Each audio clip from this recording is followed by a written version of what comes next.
Hi guys! Magandang hapon! Welcome back po dito sa Gandara SRU channel for Showbiz Update. Andito na naman nga po akong muli nagbabalik upang maghatid sa inyo ng latest update and fresh happenings patungkol sa JM Fiang. Kaya naman kung isa ka sa mga hindi pa nakasubscribe, i-click mo na agad yung subscribe button at notification bell para maging updated ka at ma-notify tuwing may bago tayong balita sa kanilang dalawa.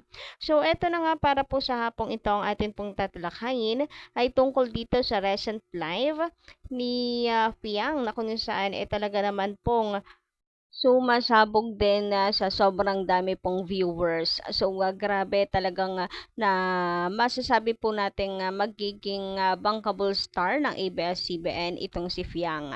Hindi po nagkamali sila napiliin si Fiang para makapasok po sa bahay ni Kuya. Kasi ito po ang susunod na magiging bankable star nila mula po sa bahay ni Kuya. So, nandyan si Maymaya, si Melaya, si Kim, and for sure, sunod po ngayon si Fiang ang bankable star nila.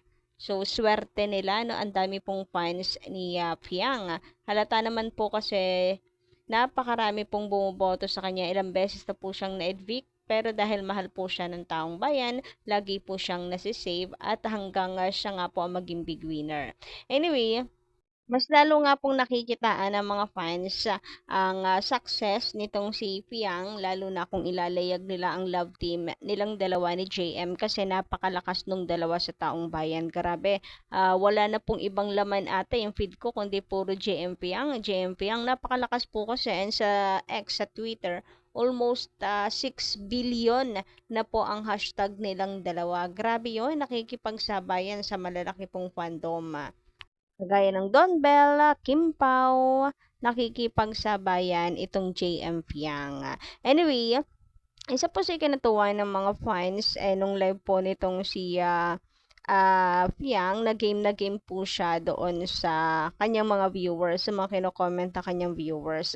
Natutuwa sila dahil kino-confirm ni Fiang na talagang gusto niya itong si JM. For example na lamang po nito, nakalagay dito, bite your lips if mahal mo si JM. And yun naman ang ginawa ni Fiang. And hindi lang po yan coincidence dahil meron pa pong isa. Talagang game na game itong si Fiang sa pagsagot. So, sabi dito, touch your ear if gusto mo si JM.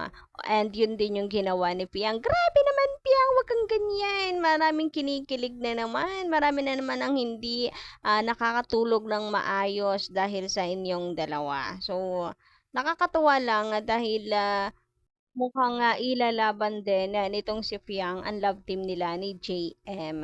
So, layag na layag mga JM Fiang. Aba, dapat lang, no? Panindigan nila ang kilig ng taong bayan. Siyempre, kung ano po ang gusto ng taong bayan, siya po ang dapat, ito po ang dapat na masunod. Kasi, dito po sila kikita eh. Siyempre, kung ano po ang gusto ng viewers, ng mga fans, yun dapat ang kanilang sundin. So, dapat po, JM Fiang ang kanilang ilayag. Parang madami pong magwewelgat may stroke kapag hindi po nila inilayag ang JM Fiang. Siyempre, ang dami na rin pong ininvest na oras ang mga fans sa kanilang dalawa. Maipanalo po itong love team na ito. And kita naman ninyo, wasak na wasak po ang social media. Lalo na nung big night, nung banggitin niya si JM, special mention, and nung magyakapan silang dalawa. Grabe, wala pong ibang laman ng social media kundi silang dalawa. It's a nice move kapag ka itinuloy po nila ang JM Fiang love team. So, just hope talaga na makinig po sila sa tinig ng mga fans ng mas malaki pong fandom. Dahil panigurado, madaming magagalit talaga pag hindi po JM Fiang ang kanilang inilayag. Naku po, ipaglaban po natin yan. Huwag tayong papayag. Kung atin naman pong titingnan kasi mga votes ng fans, mas marami po talaga ang mas gusto nila ang JM Fiang. So sana po silang dalawa ang pagtambalin. And kung maaari nga po, sana hindi lang po hanggang love team ang JM Fiang. Kung maaari hanggang real life ay maging mag-couple yung dalawa. Kasi wala naman po atang maaapakan, 'di ba? Kasi single naman itong si Fiang and ganun din naman siguro itong si JM. So, nakakatuwa lang na hanggang sa labas po ng bahay, consistent si JM at saka si Fiang na very sweet sa isa't isa. Halata rin naman na may gusto si JM dito kay Fiang. So, sana nga ay nasa ligawan stage na yung dalawa. Pero mukhang si JM talagang ilalaban din itong si Fiang dahil ayun nga pagkalabas po nila 'di ba sa bahay ni Kuya pinakilala naman po ni JM ay may pamamanhikan agad Charis. May pinakilala po agad ni JM sa kanyang family itong si Fiang. Nakakatuwa. Ang dami pong fans talagang hindi po makaget over dito. Talagang mukhang hanggang sa labas ng bahay ni Kuya ilalaban po ni JM si Fiang. And hoping na wala pong maging harang sa kanilang dalawa. And panigurado po yan kapag ka nagkaroon po ng movie, ng project, ang dalawa ay magiging patok po agad yan. And ngayong November, ang balita ko na sisimula na po ang projects or paggalaw sa mga career ng mga housemates. So, maganda sana movie muna bago teleserye, no? Kasi pag movie, siguradong blockbuster yan. Marami po ang pipila. Marami po talaga ang manonood.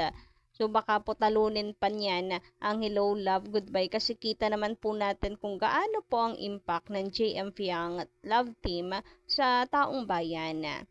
Then, sunod po ay teleserye para araw-araw naman po natin mapapanood yung dalawa. Kasi kapag ka teleserye, mukhang mahirapan pong ilayag agad yung love team dahil syempre hahanapan po yan ng time slot.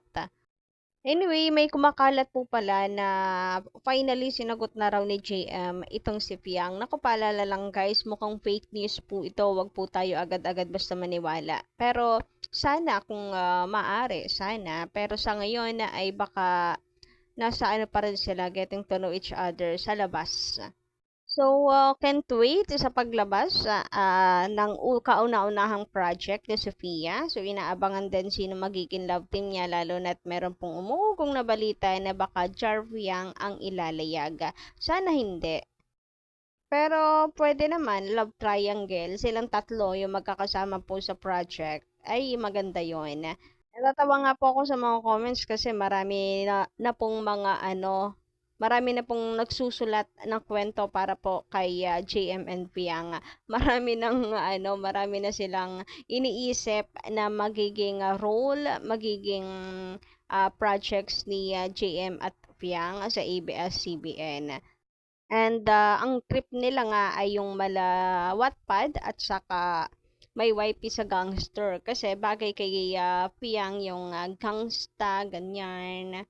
Pero kahit naman po siguro kasi parang may ibubuga rin naman po si Fiang hanggang sa heavy drama.